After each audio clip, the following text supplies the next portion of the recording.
Hi friends, Lorelei here again, and this week we are continuing our discussion of covens and mentors specifically. A little less about solitaries, although we're still going to talk about solitary work and how that can still be an absolutely beneficial practice and why. But this week we're going to talk about why it is that people pursue mentorship and covens and what kind of benefits it is that you can actually get from that type of work. And we're going to talk about how it is that a very dedicated person who is devoted to their studies and their practice of the craft can get those same things out of their study and their practice without ever seeking another person, another living person, to guide them in their studies. So as I think we're going to get into, and I say think because I kind of recorded most of this video all in one setting and I just said so much stuff that I decided to break it up into like several videos. But I feel like even within solitary work, what tends to end up happening, and we see this folklorically, which is something we'll cover in yet another video, is that we tend to be guided by tutelary spirits or deities. So whatever form that tutelary spirit is, whether it's an ancestor that's guiding your practice or whether it's a known spirit, sort of one that's familiar to other practitioners in the craft, that comes to you as your familiar or as your guiding spirit, as your tutelary guide, or whether it's a deity or some other type of spirit. Maybe you identify it as fae or something else. I don't know. I don't really care what kind of label you put on it. But a lot of people that work solitary find themselves very much not in it alone. So that's just something to consider and something that we will definitely be exploring. So let's get into why it is that people join covens or seek mentorship and what kind of benefits they actually get from that group study or that partnered study of the craft. So part of the question that we need to ask ourselves if we're looking at mentorship or coven membership is what is the purpose? What is the purpose of seeking out mentorship? What is the purpose of coven membership? And really there are a few basic possibilities if we distill down what it is that we get from working with another individual or working with a group.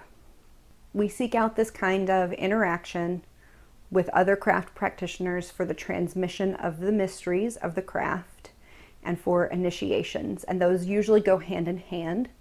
And it's as those other practitioners understand it, or as that group understands those mysteries.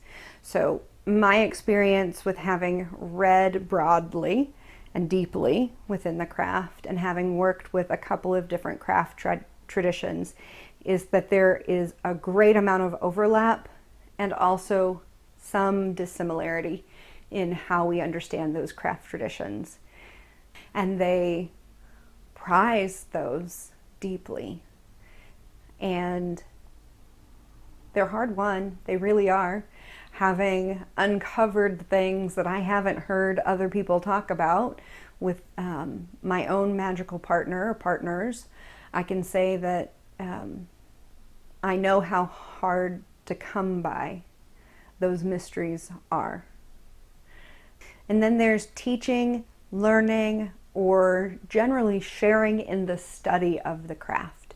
So whether your purpose is to teach what you know, learn from somebody else who knows more than you do right now, or study side by side with others who are learning, that is generally a reason to do this in a group or with somebody else.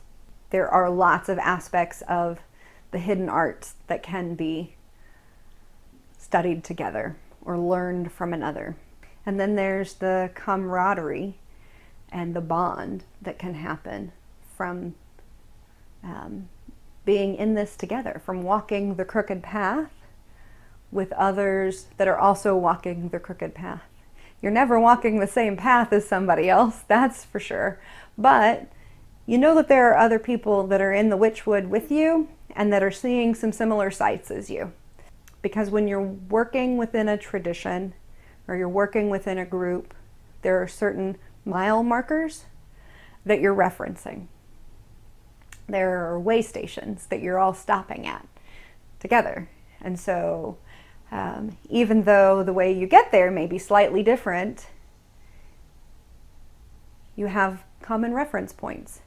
And very often you have oaths of secrecy. You might have these family ties where you can unburden yourself of things that you wouldn't share with somebody in a Facebook group, you know, so you can share on a deeper level than you would with a casual friend. And that means something to some people.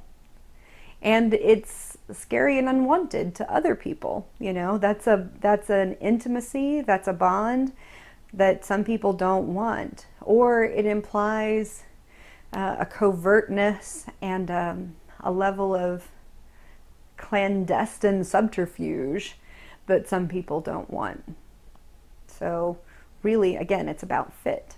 There's really a lot to unpack in just those three things. The idea of transmitting mysteries and undergoing initiations, that's one. Of sharing, teaching, and learning and study, that being another. And then sharing that idea of community and bond.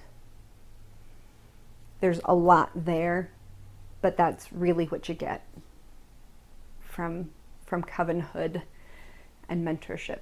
I would say, truthfully, that most of those mysteries and the initiatory experience, even on some level, is available to the diligent student of the craft who also is working with a tutelary spirit.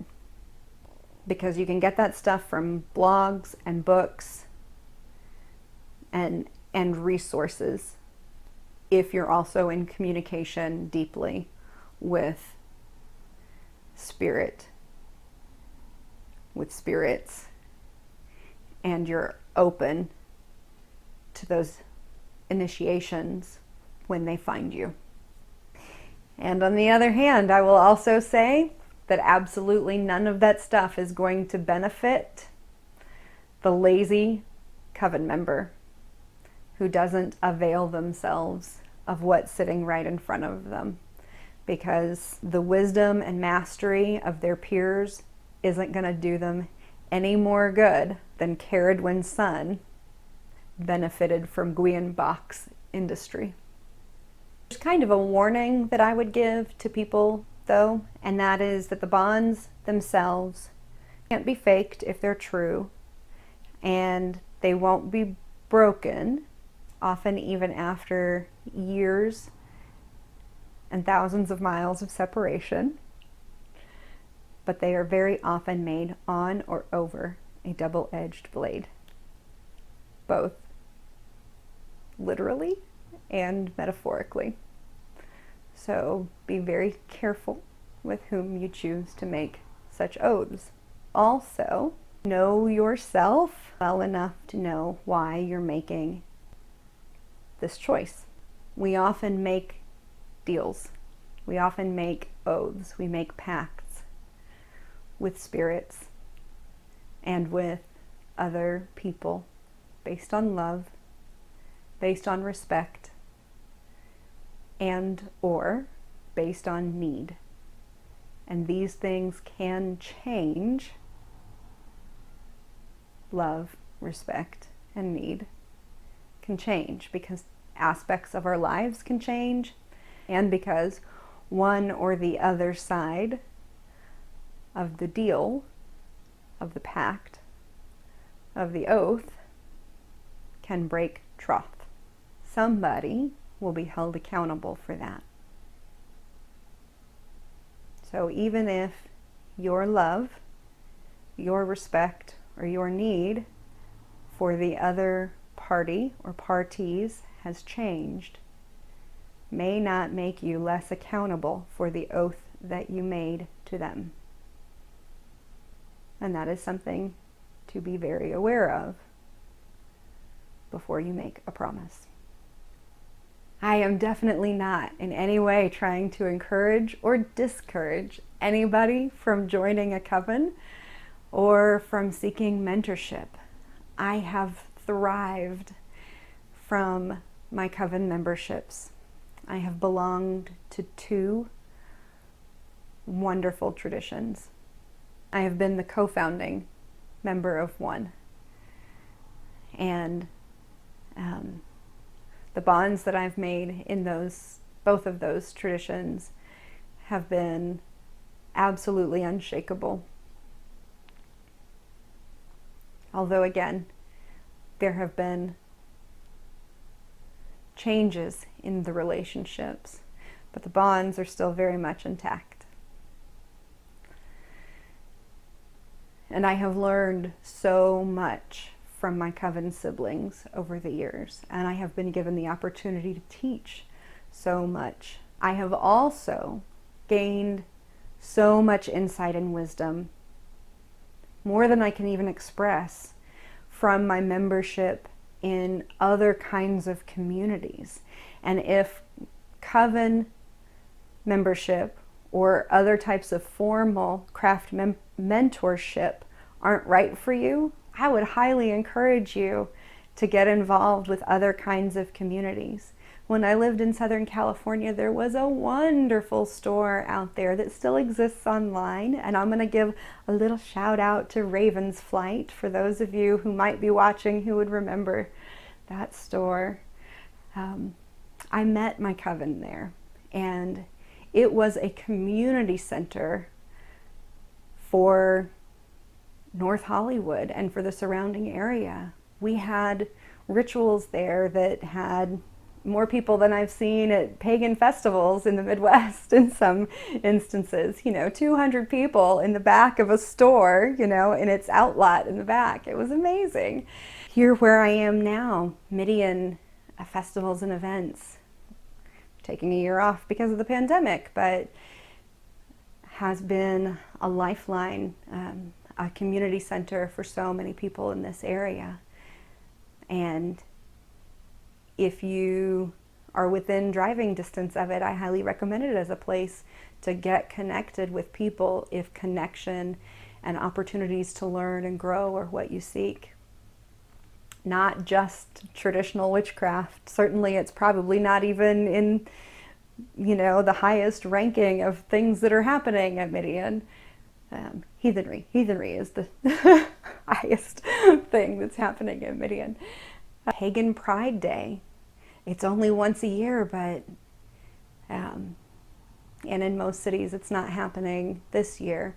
But look for virtual PPD in most places this year, or in a lot of places. I know locally, Indianapolis PPD is definitely happening close to where I am. So virtually it's happening. Online Indie PPD. Seek teachers if learning from someone else is something that you're interested in. There are lots of great reputable teachers out there, but don't just take the teacher's word for how great and reputable they are. Look for recommendations. Read books. Look for opportunities to learn and grow. Do the work. Do not just the reading work. If you only do the work in your head, that's where your growth will stay. You got to bring it into your physical being, and you got to bring it into your spiritual being. All right, so that's what I have for you this week. I hope that information was informative and enlightening, and helped you with whatever it is that you're needing help with at this time. So whether that's decision making or just information gathering, I would love to hear your thoughts. So as always, please feel free to, I look down as if you're commenting, like as if I can see your comments. Such a goober. Anyway, Comment, subscribe, like, share, do all those things. And go do your sorcery. Go do all those things too. And I will see you back here next Monday at noon.